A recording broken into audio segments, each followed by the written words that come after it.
Acaba, senhor presidente, todos os escrúpulos de consciência. Eu gosto muito do nome Martim. Na França pode ser Martin e nos Estados Unidos, Balde. Declaro promulgada o documento da liberdade, da dignidade, da democracia, da justiça social do Brasil. A vitória será nossa. Que Deus nos ajude, que isso se cumpra. Chicó e João Grilo. Eu disse, como é que vão traduzir isso? Eu sei lá, rapaz. Eu sou escritor brasileiro. Se os outros gostarem, eu acho ótimo. Tempos, combates pela história. Passado e presente neste podcast. Olá, caros ouvintes do podcast Tempos, Combates pela História. O programa de hoje vai tratar sobre a China, uma potência econômica, mas também um mistério no que diz respeito à política e sociedade. Para debatermos esse assunto, os historiadores Mac e Tiago Pereira conversaram com o professor Marcos Fábio de Oliveira, especialista no assunto. Confiram. Esse episódio é muito importante, eu acredito, para qualquer estudante de ensino médio, pesquisadores de diversas áreas, e para o brasileiro em comum, que nos últimos tempos ouviu falar tanto da China. E a minha pergunta, Marcelo, talvez seja uma pergunta que as pessoas falam tanto, né? A China é comunista, a China é capitalista, economista de um lado, capitalista do outro.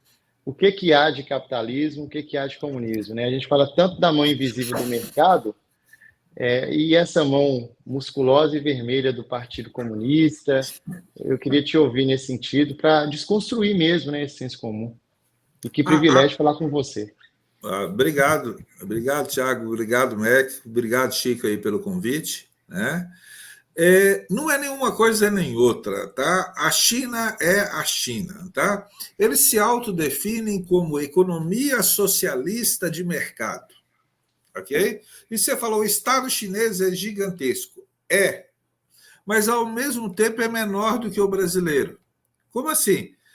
Aqui a gente beira os 40% em termos de impostos. Os chineses pagam muito menos. A gente cobra 17%, 20% de IPI, de ICMS, mais 10% de IPI, ou seja, qualquer produto que a gente vai comprar no Brasil, você está pagando aí de 25% a 30%. Você vai na China, paga 3%.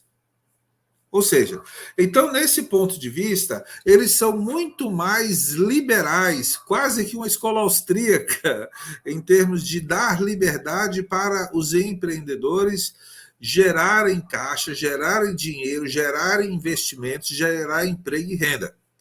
Isso não significa ausência do Estado, né? Significa que o Estado lá deixa a iniciativa privada ganhar dinheiro e cuida de algumas funções, né? Por exemplo, a infraestrutura, que inclusive acelera o processo de crescimento, né? E o Estado chinês, quando você fala assim, até 79, depois a gente tem a oportunidade de explicar o que é 79, o Estado chinês cuidava de saúde, educação, previdência, aposentadoria. Hoje, praticamente, tudo é privatizado, ou privatizado na mão do Estado ou de bancos estatais. A educação é paga, e nós estamos falando desde o primáriozinho, até a universidade, tudo é pago. A saúde é toda paga, ok? A previdência é previdência por capitalização, ou seja, tudo que o neoliberal sonharia, eles têm. Agora, o Estado é muito grande. E aí vem algumas peculiaridades. Tá? O Estado da China é pequeno, mas é poderoso. Tá? Parece um pai daquele que não xinga, não manda, não grita com os filhos, ele só olha. Aí o menino obedece. Né? Citar um exemplo concreto. O Brasil queria que as empresas todas tivessem centro de pesquisa e tecnologia. Né? As empresas nenhuma criaram, quando criaram institutos de fachada. Né? A China não tem lei, não tem nada, simplesmente o presidente faz um discurso, nós precisamos investir em tecnologia. Todas as empresas estrangeiras e chinesas, todas começaram a montar laboratórios. Tá? A China se autodefine economia socialista de mercado. Ele junta o que há de melhor nos dois modelos. E tem funcionado. Né? O Marcos Cordeiro Pires, que já veio algumas vezes na Unimontes, ele falava, enquanto estiver crescendo no ritmo que está, tudo bem. Né? Ele fala, a China era miseravelmente igual em 1979. Hoje é um dos países mais desiguais. Não a ponto do Brasil, mas é o padrão americano. Tá? No modelo socialista, isso não existe. Aí fala, isto dura até quando? O Marcos Cordeiro falou, a China, eles se enxergam a China como o povo viajando num trem. Trem bala, tá? Tem gente de primeira, segunda, terceira classe lá dentro desse trem. Mas todos estão progredindo, todos rumam na direção do progresso. Enquanto isso funcionar, o modelo se sustenta. Ô, Marcos, bom, primeiro, muito obrigado por abrir espaço na agenda para conversar com a gente. Quando você disse que o Estado é pequeno, você deu um exemplo concreto da cobrança de impostos. Mas, do ponto de vista político, como é essa presença do Estado, esse controle do Estado sobre o cotidiano das pessoas? Você já esteve lá diversas vezes, enfim. Eu fui 4 e fui viajei praticamente metade da China, né? Tira o lado ocidental, que é deserto, ou gelo, ou tundra, na outra metade de Wuhan, lá em cima. Pequim, no meio Xangai, lá no sul, Guangzhou. Eu frequentei as 3 e sempre andando de trem-bala para Wuhan. O Estado chinês, tá? A gente tem algumas ilusões. Né? Todo mundo fala, a China tem o Partido Único. Mentira, eles têm uns 20 partidos políticos lá. Okay? E tem cadeiras garantidas para a oposição. Eles são inteligentes. Como assim são inteligentes? Eles querem que os críticos do Partido Único, né? Eles querem ouvi-lo porque eles estão fazendo consultoria gratuita para aquilo que não está funcionando. Eles querem que as pessoas critiquem para que eles melhorem. Okay? Por outro lado, é constitucional que o poder é do Partido Comunista Chinês. Ou seja, então eles têm uma decisão muito grande. Né? Só que uma decisão muito grande, eu lembro que eu e Mac, a gente discutia muito sobre a questão de política e economia, e nada mais parecido com economia do que o Partido Comunista Chinês. Quando você olha a cúpula do partido, primeiro, eles têm uma renovação. Tá? Não vai ter pai, filho, neto, igual na Coreia do Norte, igual o Nicuba, que tinha influência. Não, eles têm uma renovação muito grande dentro do partido, primeira coisa. Segunda coisa, eles têm uma noção de meritocracia muito grande. Os membros do partido têm uma grande quantidade, vamos pegar os economistas, né, o pessoal de engenharia, todo mundo com mestrado e doutorado em Harvard, MIT, Cambridge, na Alemanha. Eles têm um nível de formação muito grande, teórica, no mundo inteiro, nas melhores universidades. Segundo, eles têm um nível de prática muito grande. Se você for militante do partido, militante só, você não sobe. Eles vão te dar um bairro, um quarteirão, uma fábrica.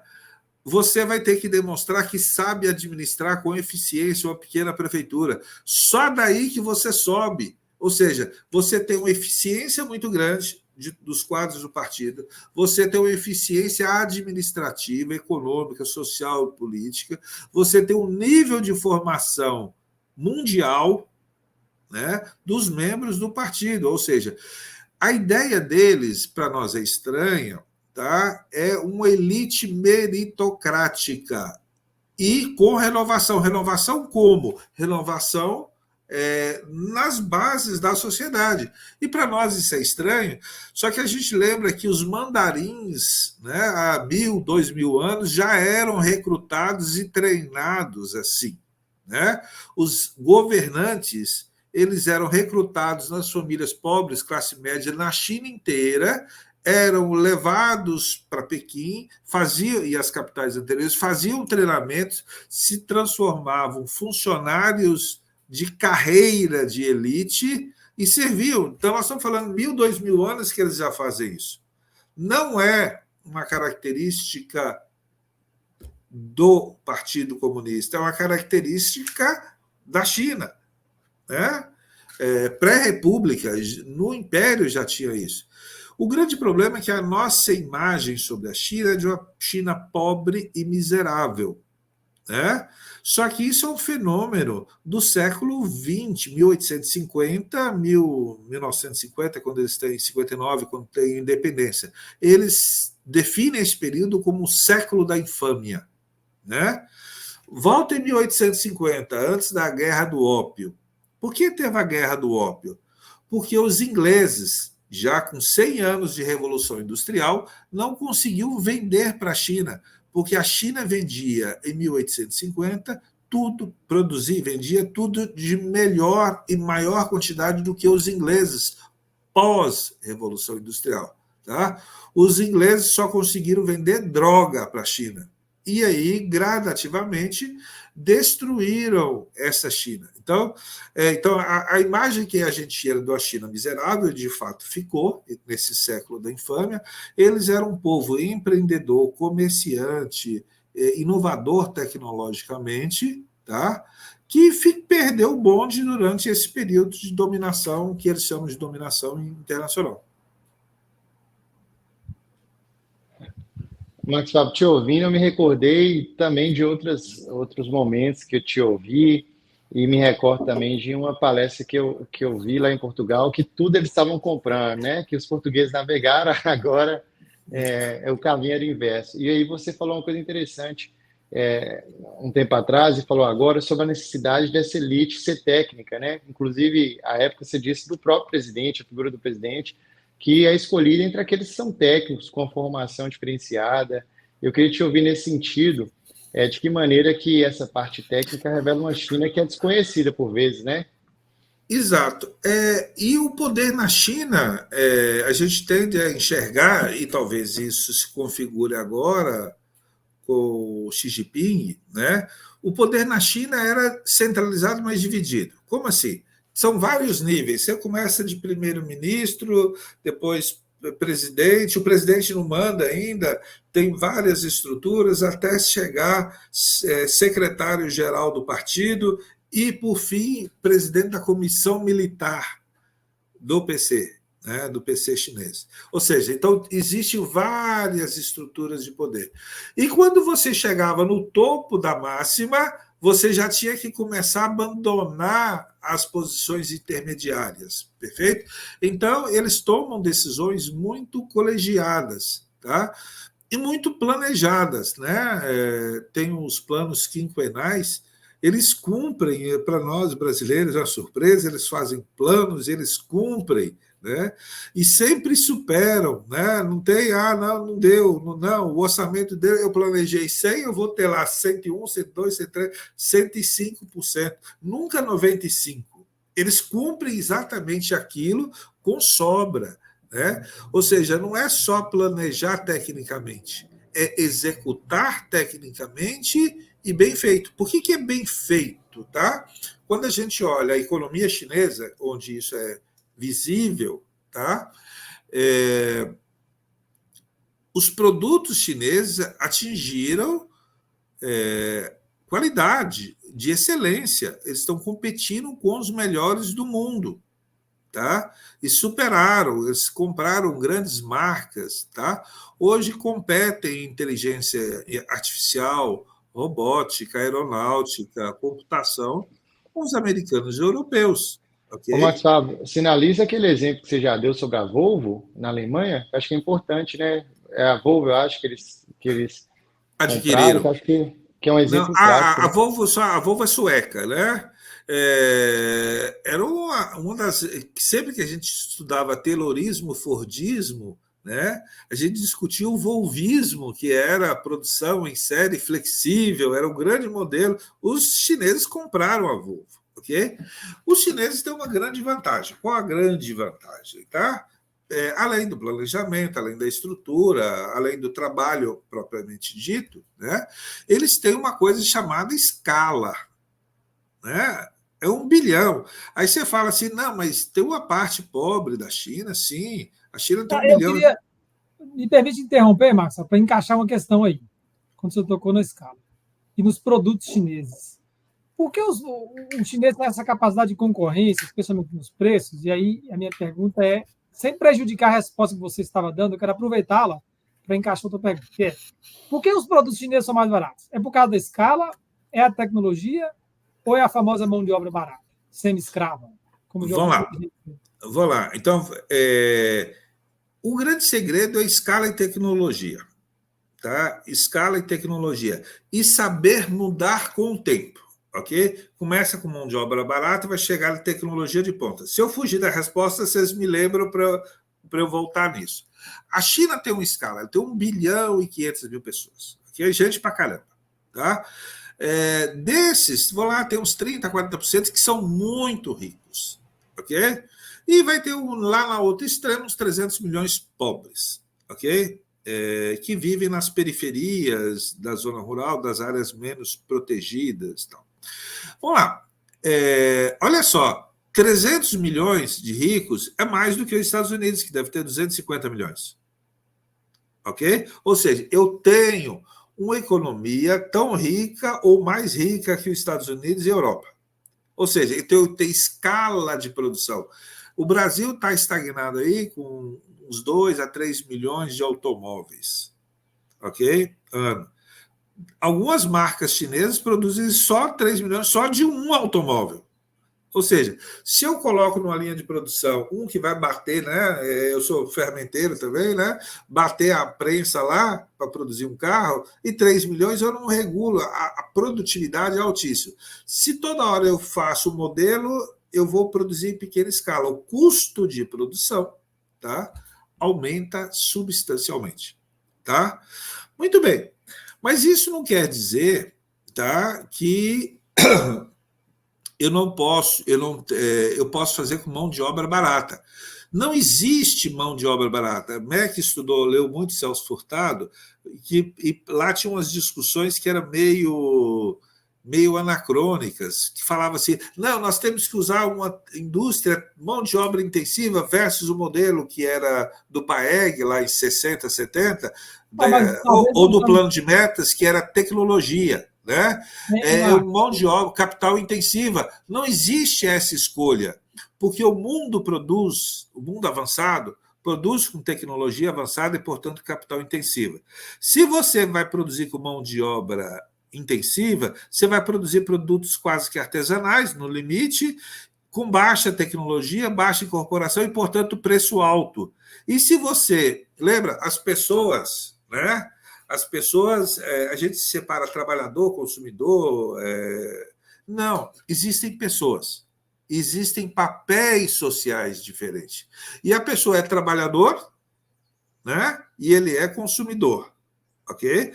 Então, ele, como produtor, ele queria mão de obra intensiva, ok? Mas ele, como consumidor, quer o produto mais barato, que é o que ele pode comprar, ok? Ou seja, então, não dá para ter tecnologia usando mão de obra intensiva, exceto o mercado financeiro, umas poucas coisas que estão mudando, ok? Então, a China absorveu tecnologia, ok? Só que ela usou de maneira sábia. Como assim? Tá? Eu não esqueci de você, não, viu, Thiago? Lembra a China. Na culpa é minha, porque eu entrei com outra questão. Não, mas ficou legal. Lembra da China que você falou, Mac, de mão de obra escrava, né? Os chineses ganhavam lá nos anos 80 $50 mês. Ok? E aí o que eles produziam? Começaram a produzir ursinhos de pelúcia, guarda-chuva, um monte de coisa. Eu cito esse ursinho de pelúcia, imagina o povo nas vilas de camponeses, chegava o pelinho, as pessoas costurando na mão e enchendo na mão. Beleza? E aí eles ganhavam $50 mês. Hoje, um operário, eu estou falando operário, não qualificado, ganha $1.500 mês na China. ok? Que vezes 5, né? Então, fala o dólar aí a R$ 5, 3, 6, 7,5. Isso é o que um operário chinês ganha, tá?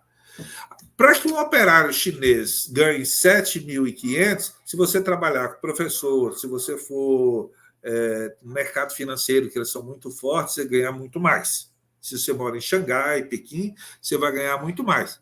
Na China, lá, ó, absurdo, tá? Grave aí, vocês estão gravando. Tá faltando mão de obra. Tá faltando mão de obra. Se você pegar as roupas, tênis, que era tudo costurado Não tem gente desempregada na China ou falta de mão de obra qualificada? Falta mão de obra. Tanto é, mão de obra é esse tipo de coisa, tá? Para costurar, eu precisaria de milhares de pessoas, ok? Sabe, abre uma camiseta aí, olha nas etiquetas, coisas que há 10 anos você olhava made in China, hoje é made in Vietnã, Laos, Camboja, etc., com fábricas chinesas que saíram de lá, já estão começando o processo na África para abastecer de tecidos a Europa, ok? De todo o vestuário, vai ser tudo chinês produzido na África, né? Ou seja, então eles fizeram essa primeira fase, todo mundo sacrificando, ganhando um pouco, aí você fala, era trabalho escravo, não era não, ok? Era trabalho escravo comparado com o que o europeu ganhava. O europeu e o americano falaram isso, mas continuavam comprando aquele produto barato, ok? Os chineses ganhavam menos. Os chineses que não tinham acesso a esse mercado ganhavam menos ainda. Beleza? Depois eles começaram a produzir indústria. Vamos montar mão de obra barata. Depois, não, essas peças de plástico a gente fabrica. E pode incorporar? Pode. E os fornecedores americanos e europeus instalaram fábrica lá. Eles foram gradativamente, tá? Gradativamente subindo na escala de produção, criando marcas próprias, o que o Brasil lá fez de bobagem no plano de metas, abriu, mas não manteve uma indústria própria, ok? Mesmo que associada. Os chineses aceitam, 51% é chinês, 49% estrangeiro, e os estrangeiros mandam. Os chineses aceitam, porque estão aprendendo. Aceitam enquanto estiver jogando o interesse de crescimento de emprego, renda e tecnologia chinesa. Quando os chineses percebem que o outro lá já não quer mais transferir tecnologia, ele usa os 51%. Ou compra os outros 49%, inclusive. Tá? E assim fizeram com a Volvo. Tá? Eles compraram a Volvo, que era um exemplo de tecnologia internacional, porque a Volvo não aguentava a competição chinesa. Olha só, agora lembra da escala, tá? Eles chegaram agora, produz o carro com a tecnologia Volvo, ok? Só que em vez de produzir 100 mil, 200 mil carros, eles produzem milhões de carros. Para a Suécia, para a Europa, para a China, para os Estados Unidos, para o Brasil, para o mundo inteiro. Ou seja, então, eles têm escala e estão dominando. Tá? E se vocês estão citando Volvo, é que vocês não têm ideia. Né? Eu estava lá semana passada, quando você anda em Xangai, 60%, 70% da frota é carro elétrico. E o mais feinho é o Tesla. Né? Todo mundo aqui vê falar da BYD, né? Que passou a Tesla. Mas a BYD vende um carro elétrico, entre aspas, popular. Os top chineses que estão lá, que eles não vendem aqui, são muito melhores. Ou seja, eles dominaram essa tecnologia, o mesmo se dá com energia solar, eólica, quase todos os tipos de energia limpa, e estão crescendo. Tá? Então, com tecnologia, com escala de produção, ok?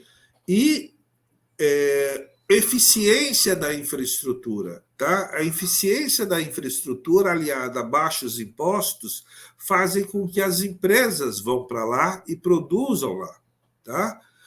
Por que os americanos falam, não, eles estão nos quebrando, os europeus estão quebrando as nossas fábricas, mas simultaneamente continuam lá?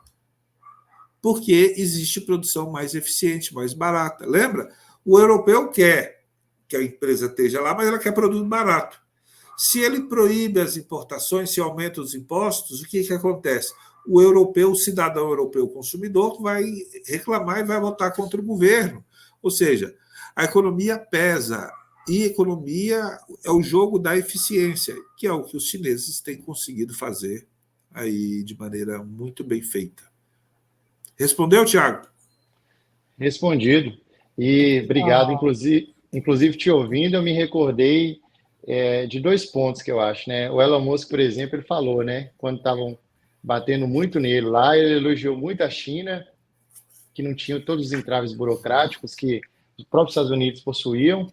E eu me recordei também tanto do Trump, com fazer a América, né, novamente, a América é grande, e o próprio Biden, né? Os dois falaram que tinha que ser tudo Estados Unidos, tudo nacional, e a Apple, por exemplo, continuou lá, né? Continuou na China. O mercado é muito maior, né? Eles tentaram, né? Eles tentaram deslocar parte da produção da Apple da China para a Índia.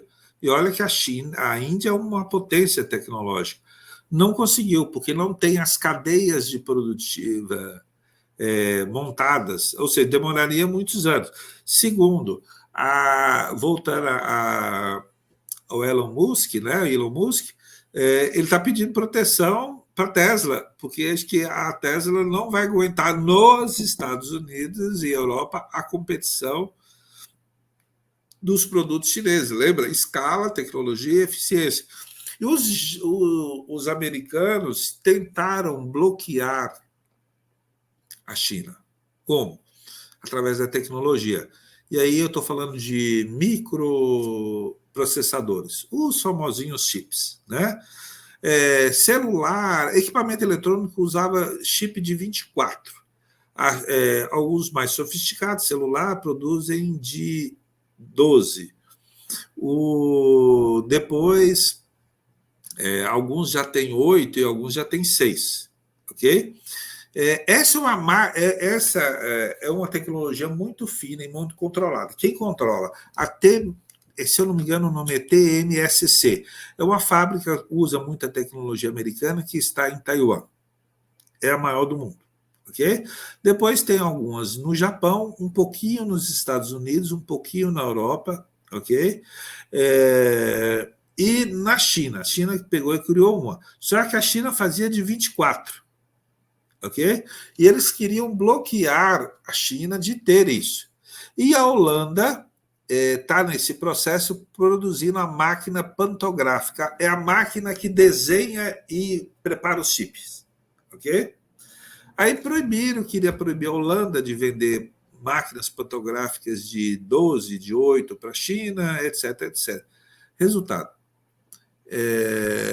A China, em 4 anos, desenvolveu o de 24, passou o de 12, já tem o de 8, né?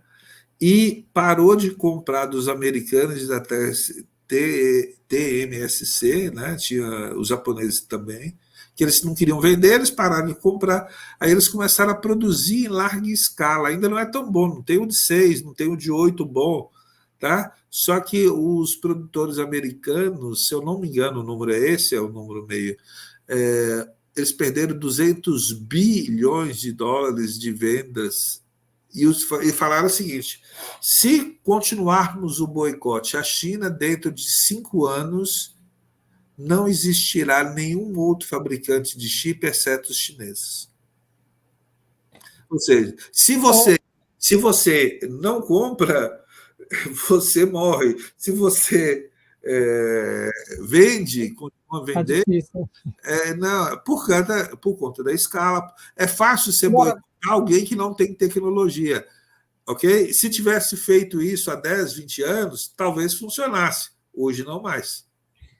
Marcelo, vamos tentar refinar uma coisa aqui. Eu tenho muita curiosidade para entender o seguinte. Quando você e outras pessoas, a imprensa, as pessoas em geral, falam em investimentos chineses, interesses chineses, né?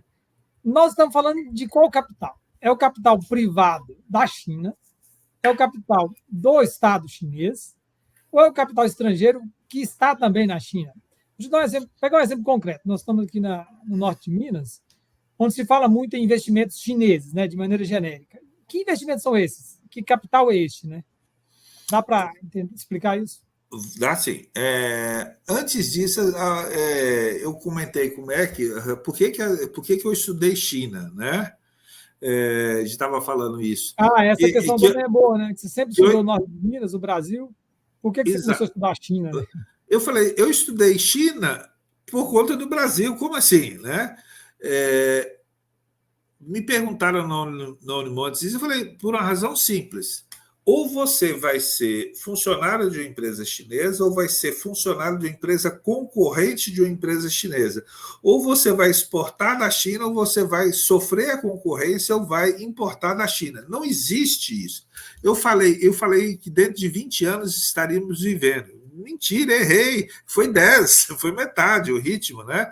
Se a gente olhar aqui, ó, no Brasil, quase todos os estados exportam mais e compram mais da China. Se você tem um mapinha aí na internet, se você olhar, há 20 anos, quase todo mundo se relacionava mais com a Europa e Estados Unidos. Se você abrir esse mapa hoje, a maioria dos países tem relação econômica maior com a China do que com os Estados Unidos. Tá? Se você olhar a América Latina toda, tá? A gente, inclusive, transaciona mais com a China do que com os nossos países vizinhos. Ou seja, então a China é fundamental. Okay? Se a gente olhar aqui para o lado de São Francisco, Paracatu, a gente produz soja.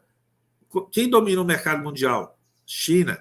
Gado, carne bovina de porco, frango, quem domina? China. Okay? E especificamente eles estão vindo em termos cada vez mais produtos agregados de tecnologia e capital. Tá? Os investimentos na China, no Brasil, em Minas Gerais, tem a XCMG, que é uma grande potência na área agrícola, né? E no norte de Minas não dá para esquecer a figura da SAM, Sul-Americana Metais, um projeto de mineração aqui para o lado de Grão-Mogol, tá? O Brasil é louco, tá? Os caras estão querendo investir.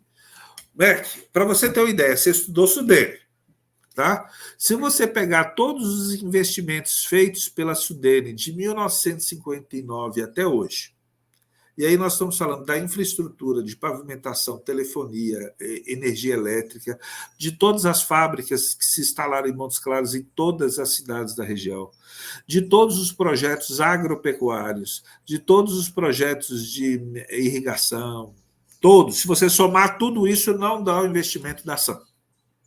Tudo que a gente fez de 1959 até hoje, se somar tudo, não dá o investimento da ação. Tá? E a gente está fazendo, né? Enrolando, não quer, por problemas ambientais, que as soluções já foram apontadas há muito tempo, e a gente fica rejeitando, como se o nosso povo estivesse rico. Né? E a quantidade de impacto, a gente pode até falar isso em outra oportunidade. As questões ambientais, sociais, já estão tudo muito bem resolvidas. E o governo brasileiro, né, não libera. Então, teria uma produção de minério de ferro, ok? Aqui na região, e seria exportado principalmente para a China. A matriz da SAM é a Woodbridge, que é uma das maiores mineradoras e siderúrgicas do mundo. Se eu não me engano, a sede é em Hong Kong. Depois eu vou te falar as origens desses capitais chineses. Tá? E junto com ela viria umas 60 empresas chinesas. Nós teríamos 5G funcionando, tá? 5G funcionando no norte de Minas, até porque todas as máquinas seriam robotizadas. Na cava da mina, por questão de segurança, Brumadinho e outros, não teria nenhum funcionário, todos eles estariam a montante. E se romper a barragem, cai tudo dentro da mina.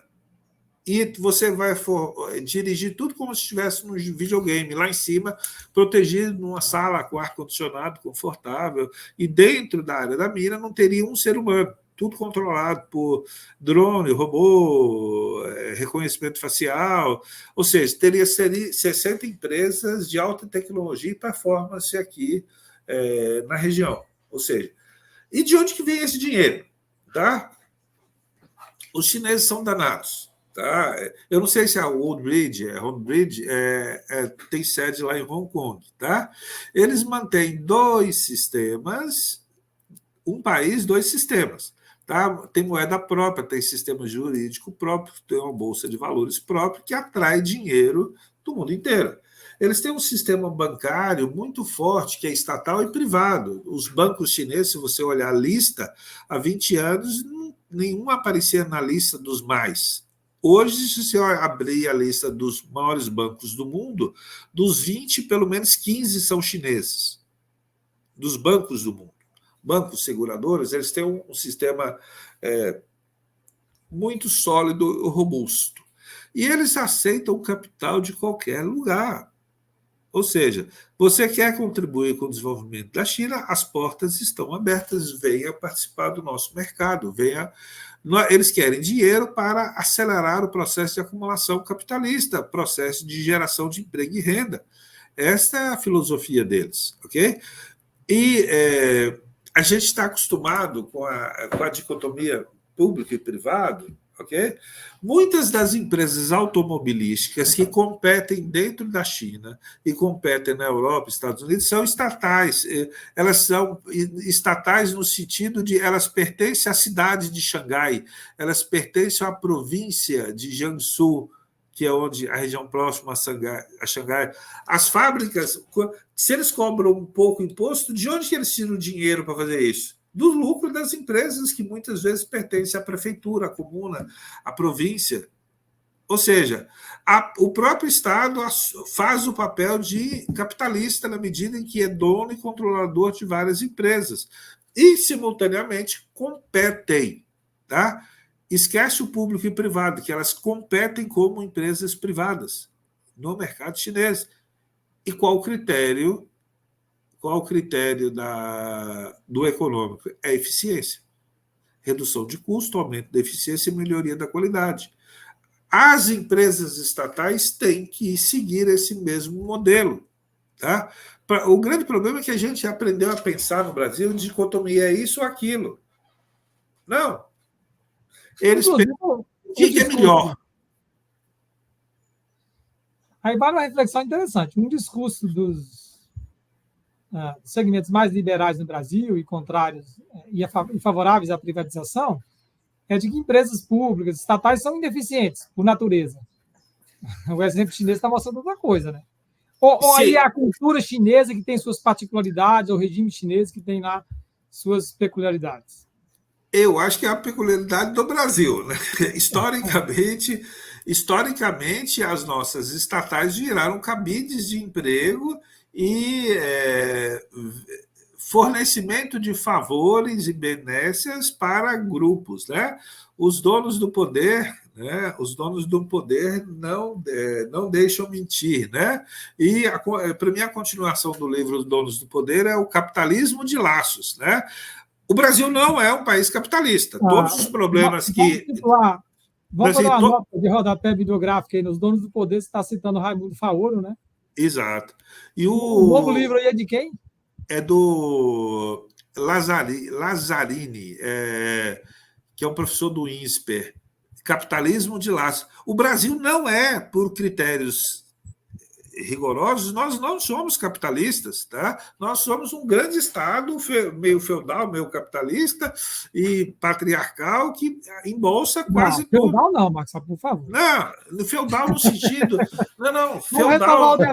Não, essa o pessoal que está assistindo é uma discussão muito forte dentro da historiografia, né? Ela começa lá em Caio Prado. Eu lembrei da divisão de história econômica. É feudal no sentido de que o critério político se sobrepõe ao critério econômico. Tá? Ou seja, no Brasil isso ainda impera. Né?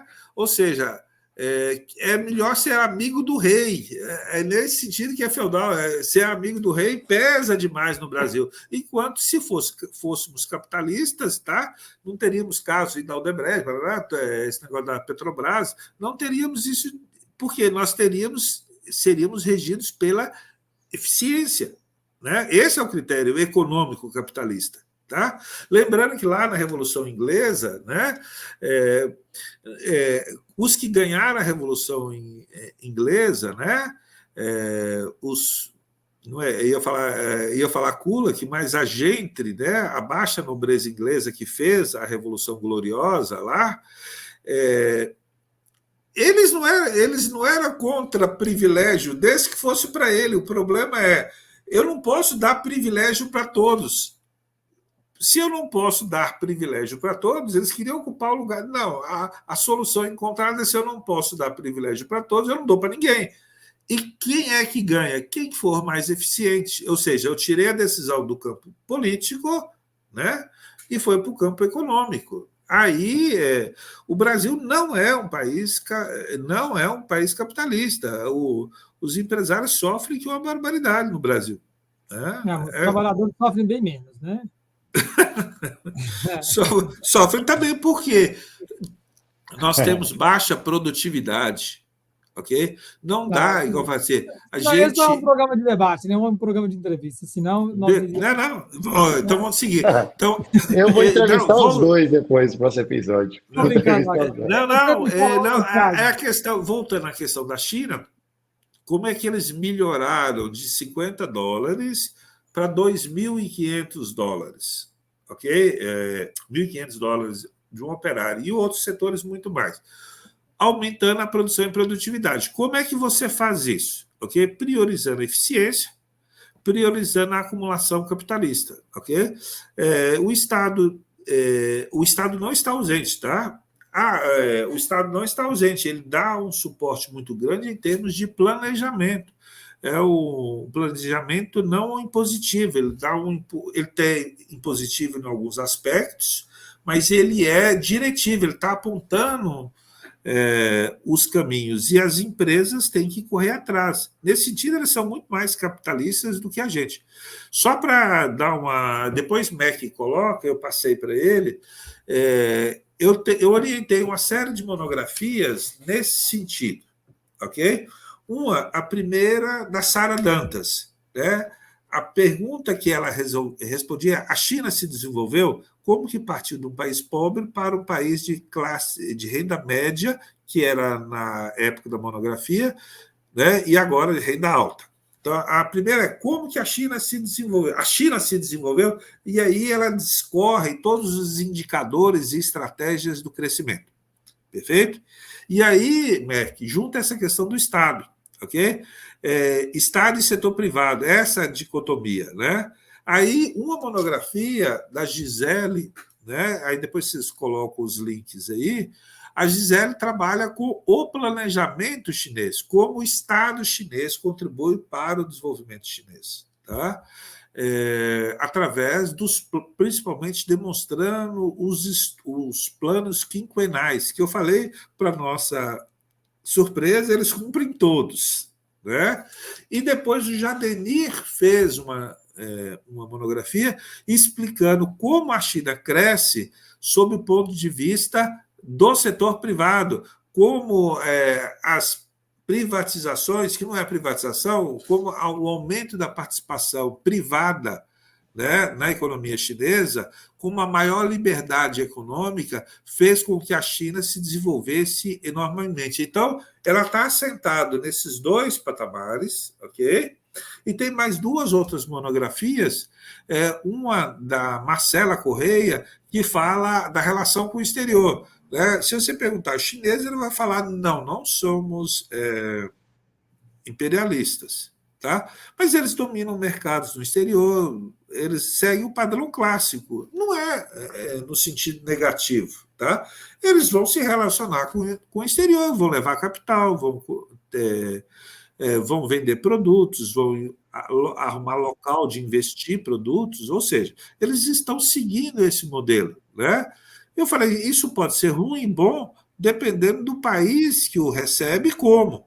Isso pode ser positivo e negativo. A China fez isso, aceitou capitais externos. É só a questão que eu ia levantar para você, Marcos. Só para finalizar, e a monografia da IVE, que tratou mais da questão tecnológica recente. Perfeito? Então, mas essas três que eu citei, que eu passei para a MEC, se você está assistindo e interessar na China, é uma leitura fácil, rápida, dinâmica, e dá um embasamento. E aí, se você quiser mais Estado, tem argumento. Se você quiser menos Estado, tem argumento. Ou seja, não doutrino os meus alunos, eles que escolham o caminho deles. Fala, Thiago.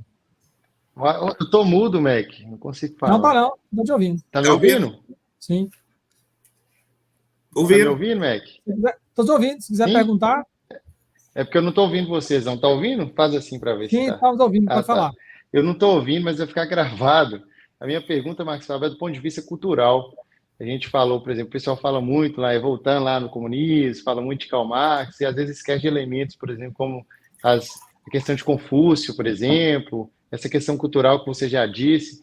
E eu queria perguntar de que maneira que essa questão cultural, essa questão de tradição, eu sempre lembro também da gente sempre falando, né? Falar, e a democracia? Vamos embora ver, tá pouco, tá recente, 200 anos, vamos embora ver.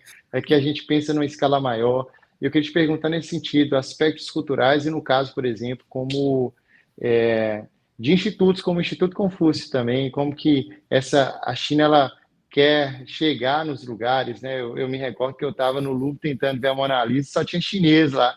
Então, como que comer pelas beiradas, digamos assim, levar essa questão da cultura também é estratégico por parte do projeto chinês? Vamos lá.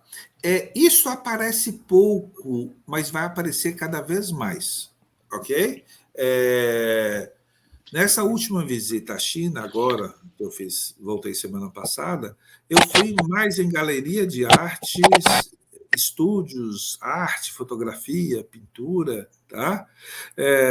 Se as fábricas europeias e americanas estão com medo, tá? Prepare, a nova onda vai ser cinema. Milão, Paris vai tremer quando a questão da moda. Cinema, o cinema chinês é umas 3 vezes maior que Hollywood. O Bollywood lá da Índia também é uma potência, né? Então, vai explodir culturalmente, tá? Eu nunca li muito sobre a questão da cultura, tá? Eu estudei muito isso nos anos 90. Tudo hoje que se fala da China, a gente nos anos 90 falava do Japão, né?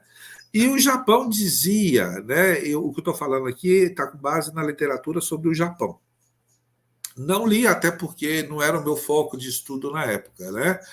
Os japoneses, né, falavam que o sistema de produção japonês, o toyotismo, de trabalho em equipe, colaboração, versus taylorismo, modelo individualista europeu e americano, está assentado na cultura. E eles falavam, tá? Viu, Beck? Eles falavam que são os resquícios feudais. Foi visto também como alternativa ao Fordismo, né? São os resquícios feudais da sociedade japonesa que permitiu a grande inovação em tecnologia, porque, em vez de estar baseado no modelo ocidental do individualismo, seria sempre o trabalho em grupo, e eles identificam o trabalho em grupo como feudalismo, versus individualismo ocidental. Né? Então, os japoneses, tá, falam que esse avanço, a revolução dos anos 70, 80, 90 do século XX, que quase quebraram a empresa americana, está assentado em critérios japoneses, e esses critérios para eles são feudais. Já ouvi falar com muito menos intensidade que a China tem isso. Né? Tem uns vídeos da internet que falam dessa cultura. Tá? O nosso paradigma voltando aqui, aí já falando da China, o nosso paradigma é do individualismo. Né? A sociedade ocidental está baseada no indivíduo, tá? Enquanto a sociedade oriental está muito no grupo. Né? E o pessoal falava o seguinte: não, ele obedece o pai, a mãe, falou que isso é um traço cultural e não vem de agora. Se sai a família, fica todo mundo esperando o chefe da família pedir e pede para todo mundo. Vai pagar a conta. Tá? Se o chefe sai com os empregados, ele que escolhe, fica todo mundo esperando ele pedir.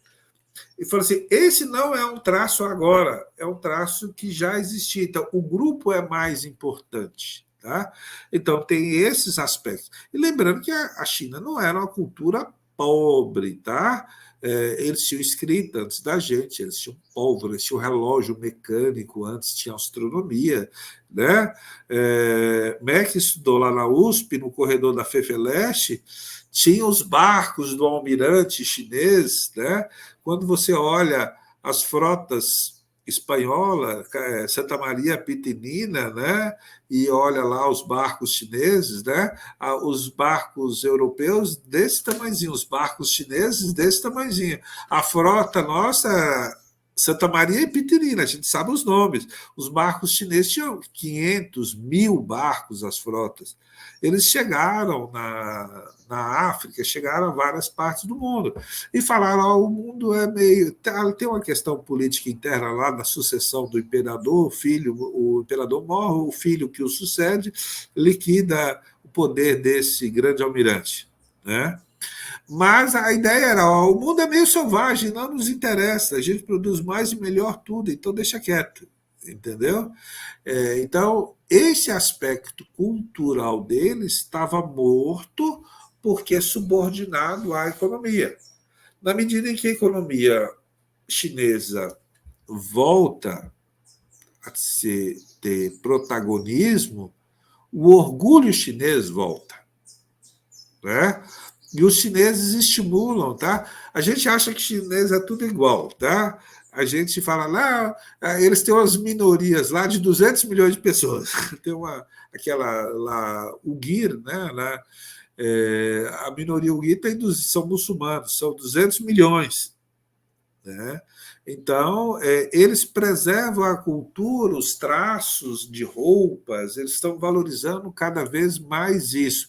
No entanto, sem perder a identidade. E a identidade seria essa, da modernidade, economia, eficiência, trem-bala com todo o país, televisão, 5G, 6G já funcionando. Ô, né? Marcos, aí tem uma questão interessante.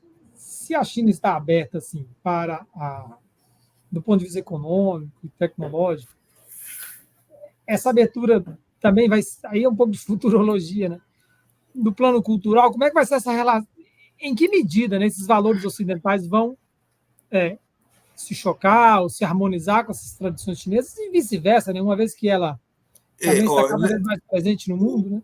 Eu não tenho ideia de como isso vai ser. Eu vou responder você e já pular para o Confúcio. É um pouco de especulação. Né? Não, sim. Primeiro, tá? A China está aberta, sim, tanto é que eles usam no dia a dia até roupa ocidental, já compram. Ou seja, aquilo que a gente considera ocidental, eles já estão usando.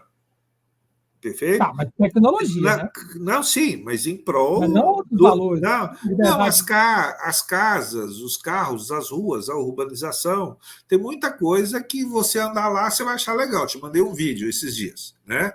Ou seja, aquilo ali para nós é arquitetura, uma urbanização ocidental. Só que cada vez mais com as características deles, ok? Na medida em que eles vão se firmando, tá? Hoje, o Instituto Confúcio, Tiago, eles não esperam que você fale chinês, pelo menos por enquanto, ok? E quando você estuda o Instituto Confúcio, eles dão bolsa, tem uma série de benefícios, mas eles querem que a pessoa tenha a oportunidade de conhecer a cultura deles e o respeito pela história deles. Tá? Só que a gente acha que os chineses inventaram isso. Não, nem... Tá? Os Estados Unidos, se você perguntar para os seus avós, o pessoal aí, nas escolas brasileiras, até os anos 70, início dos anos 70, se estudava francês. Eu fui a primeira turma que estudou inglês como obrigatória, excluiu o francês. Tá? E aqui em Montes Claros tem um resquício dessa estratégia americana que foi criar o Instituto Cultural Brasil e Estados Unidos. É o Confúcio dos americanos. A língua acadêmica, a língua intelectual, a língua das elites era o francês. O inglês, mal era a língua do comércio. Tá? E nós estamos falando dos anos 50. Ok? Depois, mais recente, os Cervantes, os espanhóis, tentaram fazer isso para afirmar o espanhol como segunda língua no Brasil e reforçar os laços com a América Latina. Os chineses estão fazendo a mesma coisa. ok? Demonstrando cultura, sociedade, e, na medida do possível, tá, cada vez mais eu encontro brasileiros morando na China falando mandarim perfeitamente. Né? Agora eu vou ter que aprender, porque a gente recebeu alunos chineses aqui em umas classes do Né? colégio. Aqui, tinha o Antônio, não sei que lá, Rodrigues, né? Era o ministro da Agricultura, né? Foi no governo, se eu não me engano, Fernando Roberto Henrique. Rodrigues. Roberto era de Fernando Henrique e Lula herdou, uma coisa assim, né? Ou seja, ele era o concurso, todo mundo respeitava ele. Aí, quando ele foi sair do ministério, ele estava contando, né, que tinha colocado as filhas dele, que na época eram pequenas, para estudar mandarim. Né? E os repórteres todos riram. E ele ficou. Isso eu estou falando de coisa de 20, 30 anos atrás. Os repórteres riram. 20 anos. Aí ele, sério, vocês estão rindo de quê? Dentro de 20 anos, você, para comprar e vender, vai ter que saber mandarim. A imprensa, cinema vai falar chinês. A elite do mundo vai falar chinês. Ok? Beck, voltando a você, eles já receberam a nossa influência. Eu acho que agora eles vão, na medida que tiver poder econômico, vão influenciar mais. Ok? Esse é o mundo que vai crescer. Tá? É o mundo que cresce. Junto com o poder econômico, vem o poder político e vem o poder cultural. Ok? Eles vão. A vantagem deles, talvez, e aí eu vou juntar lá o que quando perguntaram da Revolução Francesa, né?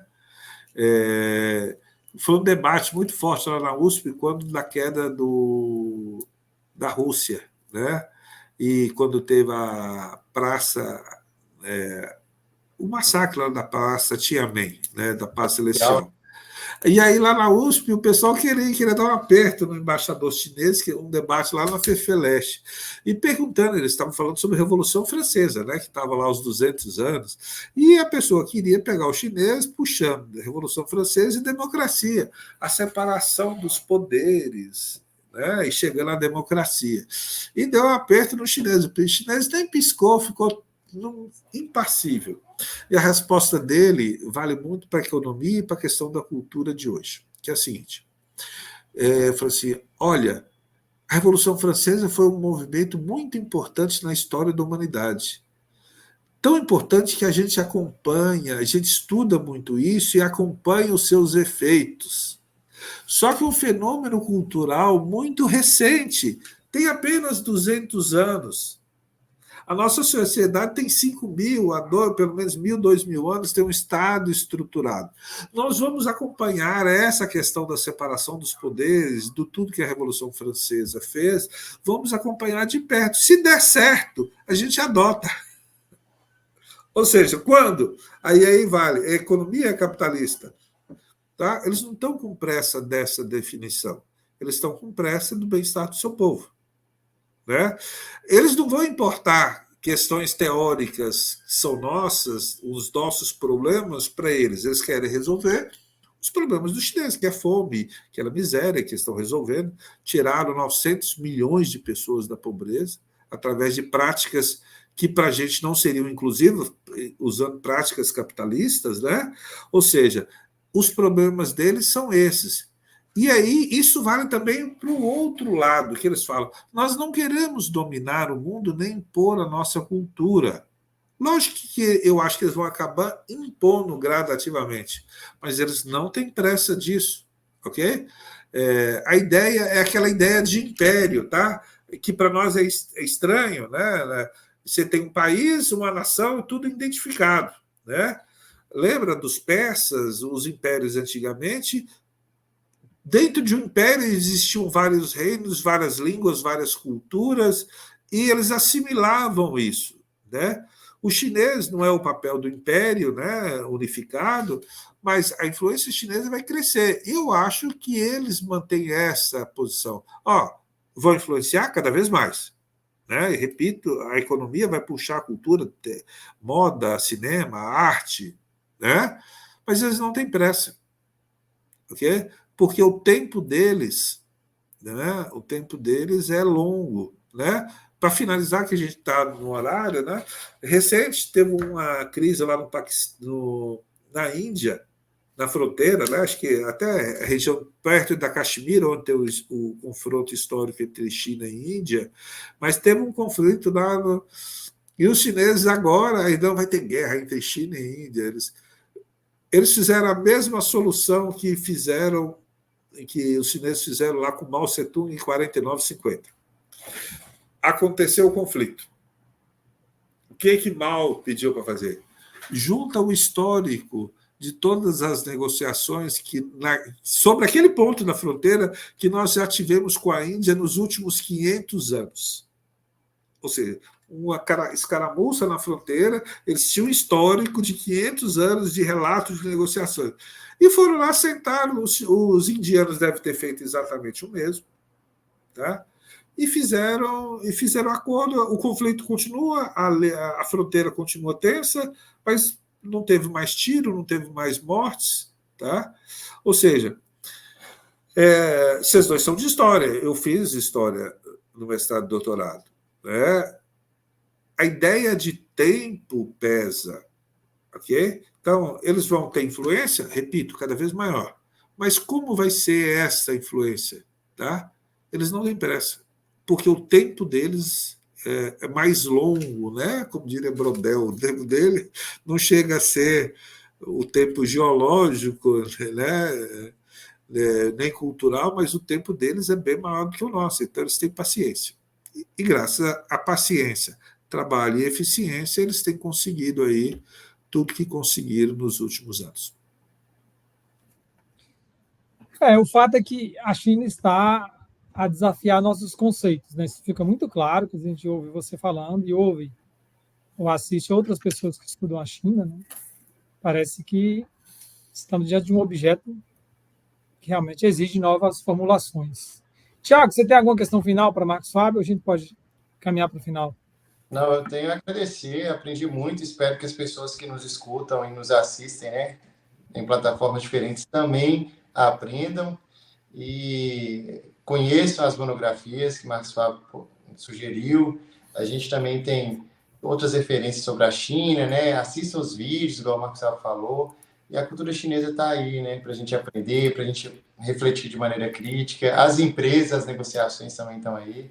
Então, como disse aí o político, né, o diplomata aí, herdado por Fernando Henrique Cardoso, né? Vocês estão rindo de quê? A China veio para ficar, né? Então, acho que... Mac, agradecendo, e eu tenho um bocado de livro lá em português, alguns, a China venceu, né? O fim do copycat, eu tenho uma série de livros que eu tenho lá em português e inglês. Se vocês tiverem gente interessada, a gente pode emprestar, compartilhar. Que livro parado na estante não serve para nada. Tem que ser com gente lendo.